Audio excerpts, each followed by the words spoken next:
Salut à tous, c'est Pang de la chaîne, bienvenue sur cette vidéo qui aujourd'hui va parler d'hypnosophie et d'accompagnement chimique par rapport à notre travail d'accompagnement psychique. C'est une question qui peut être parfois un peu houleuse dans le milieu de l'accompagnement, notamment des disciplines comme l'hypnose et le psychopratique, parce que d'une part, nous, on a une pleine méconnaissance de tout ce qui est médical. Pensez bien, les accompagnements comme les hypnos, comme les psychopraticiens de façon générale, n'ont pas de formation médicale. Les seuls qui en ont et qui peuvent en parler, c'est les psychiatres et les médecins qui, c'est leur cœur de métier. Ce qui fait que depuis des années, et notamment avec les histoires, alors pensez bien, tout est très... c'est le principe métaphorique pour inscrire assez facilement à l'intérieur de nous des idées, qui a surtout eu pendant Palo Alto, et puis après beaucoup avec le boulot de la PNL et de Bendler notamment, où il y avait une assez grande critique du domaine psychiatrique qui, comme tout domaine, a créé et testé plein de choses, parfois bonnes, parfois mauvaises. Et il y a un moment où les générations précédentes, la nôtre, notamment en PNL, ont pas mal critiqué le fait de la médicamentation, de la surmédicamentation des partenaires, et que avec quelques séances de PNL, ils permettaient à leurs partenaires de se sentir mieux sans avoir besoin de chimie. Ce qui fait que l'écho que j'ai assez souvent dans mon milieu, c'est de dire ouais, c'est pas bien les antidépresseurs, les psychotropes, tous ces médicaments dont moi je vous avoue, je ne connais absolument rien du tout. Et pourtant, avec le temps, aujourd'hui, et j'avais ces discours-là il y a 10 ans, hein, j'ai pas de souci là-dessus où je disais bah ouais, pourquoi on leur fait prendre ceci alors que parfois avec simplement ça, on sent que les personnes vont mieux. Les personnes vont mieux, c'est vrai. Les personnes arrivent à avoir un mieux-être pendant la séance, parfois post-séance, pendant un laps de temps. Et puis, souvent redescendent ou n'arrivent pas à maintenir. Je pense que c'est plutôt cette idée-là, n'arrivent pas à maintenir une continuité dans un état positif. Et pensez bien, quand on est dans des états dépressifs, le cerveau est en train de vivre quelque chose.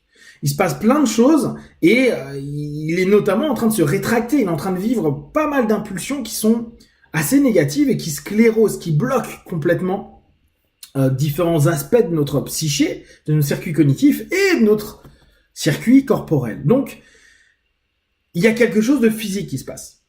Vous savez que moi, dans la perception que j'ai de l'hypnose et de la psychopratique, le corps est un élément à prendre nécessairement en compte dans nos cheminements. Donc, si on peut faire des hypnoses actives, faire bouger, crier, taper, rire, qu'importe ce que vous allez faire, mais qui réintègre le corps dans notre accompagnement, c'est un gros plus. Sur certaines personnes, avec certaines pathologies, notamment des dépressions, on va se rendre compte qu'il va y avoir un mieux, puis il va y avoir une petite stabilité, puis ça va redescendre. Une espèce de cyclothymie. Néanmoins, on arrive à voir qu'il y a un mieux. La personne elle-même dit ouais, il y a eu un mieux, puis il y a eu un autre déclencheur qui a fait que c'est retourné dans les anciens patterns. À ça, je me suis rendu compte que ce qui manque souvent, en tout cas là c'est vraiment ma perception d'aujourd'hui, on verra dans quelques années ce qu'il en est, qui manque une espèce de boost, d'éléments d'énergie qui permet de maintenir un cap. Et que le travail psychique qu'on est en train de proposer, la psyché joue sur le corps joue sur la psyché.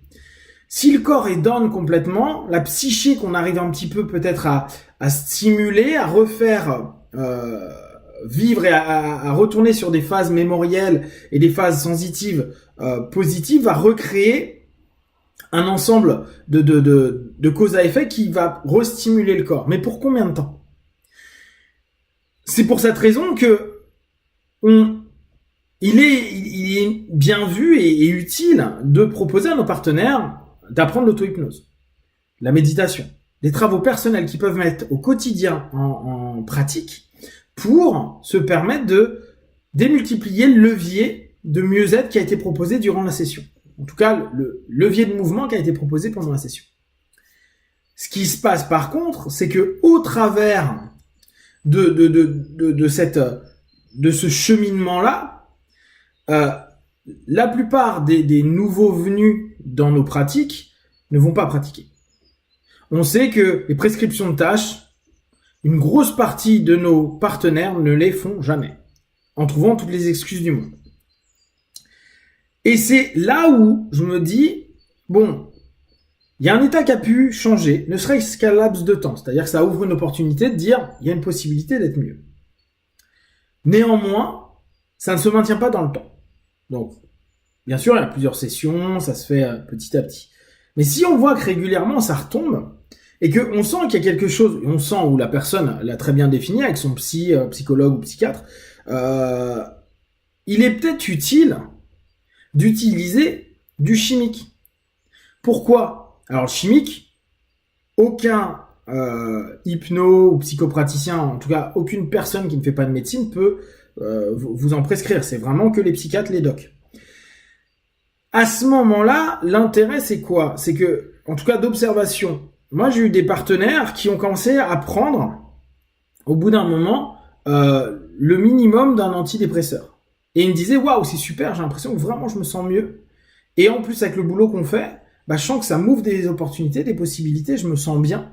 Et ça me permet de travailler au quotidien sur moi et de me sentir de plus en plus en phase. Quand ils ont arrêté leur phase d'antidépresseur, qui était juste un laps de temps, suivi par un professionnel de la médecine, eh bien, ça s'est stabilisé. C'est-à-dire que ils ont en plus créé des routines, ils ont changé des patterns négatifs, ils retombent pas dans leurs patterns, et ils ont en plus créé des stratégies d'évitement de retomber dans des patterns négatifs. Ce qui, dès lors, offre un vrai plus. C'est-à-dire que l'énergie qu'on n'arrivait pas à maintenir de séance en séance, parce que en fonction de vos pratiques, on peut revoir nos partenaires tous les 15 jours, 3 semaines, 1 mois, 2 mois, etc., etc. C'était pas assez. Et en même temps, voir toutes les semaines le partenaire, c'est pas non plus forcément les formes que nous on propose ou qui sont adaptées à ce que nous on estime être de l'accompagnement. Dès lors, on se rend bien compte qu'à un moment donné, le chimique peut vraiment être un levier, une cale, plus qu'un levier, une cale qui permet de stabiliser. Et de cette stabilisation, avoir un travail qui va être vraiment beaucoup plus progressif et continu, et donc des résultats qui vont être, là encore, marquants, parce que pas dégradés ou diminués, voire annihilés par un down où tout le corps et tout l'esprit se figent, et où il n'y a plus rien qui rentre dedans. Je vous invite vraiment à prendre cette notion-là, à enlever un petit peu tout ce qui a été dit dans les années 70, 80, pendant l'émergence PNL et autres, et de revenir sur cette notion très basique. Il y a des moments où notre corps, il peut plus. Il est juste fatigué, votre cerveau, il sécrète plus les bonnes choses, et au contraire, on sécrète des choses qui nous font du mal. Et c'est très bien qu'on puisse avoir un suivi avec des gens qui sont spécialisés dedans. Donc je reviens, un psychiatre et les docs, qui vont pouvoir trouver ce qui est bien et permettre à une personne, à un moment donné, qui est en phase très down et que nos séances aident et qu'après, parfois, ne serait-ce que quelques heures après, il y a déjà plus de retour parce que leur cerveau assez ouvert, mais c'est pas assez. Et tout le corps, tout le mal-être, tout le malaise corporel, le manque d'énergie, fait qu'il peut pas passer à une étape d'au-dessus. Et que cet élément-là, sans le mettre dans un état de légume, juste un état de repos, d'apaisement, et donc de récupération, et oui, c'est pour ça qu'il y en a parfois qui dorment un peu beaucoup, à ce moment-là, ça permet de récupérer et de faire un travail de fond qui est intéressant. Je vous invite vraiment toujours à penser à ça quand vous voyez qu'il y a des personnes qui redown très souvent ou qui sont vraiment border ou ça, vous sentez que la session passe mais il y a quelque chose en plus. Pensez que le physique, le cerveau, il a aussi besoin d'être traité. Et la psychologie, la beauté de la psychologie, je vous rappelle, c'est ces 3 étapes-là. C'est ce côté psychique qu'on travaille, le côté biologique et le côté systémique. Et le côté biologique, à mes yeux, il faut vraiment le prendre en compte et ne pas hésiter à l'envoyer vers des spécialistes. Si vous avez des questions, des remarques, partagez sur Facebook, YouTube. Je répondrai le plus rapidement possible. Comme d'habitude, tout ce que je propose, ne prenez que ce qui est bon juste pour vous. Testez, observez, analysez et concluez. Be one. Ciao.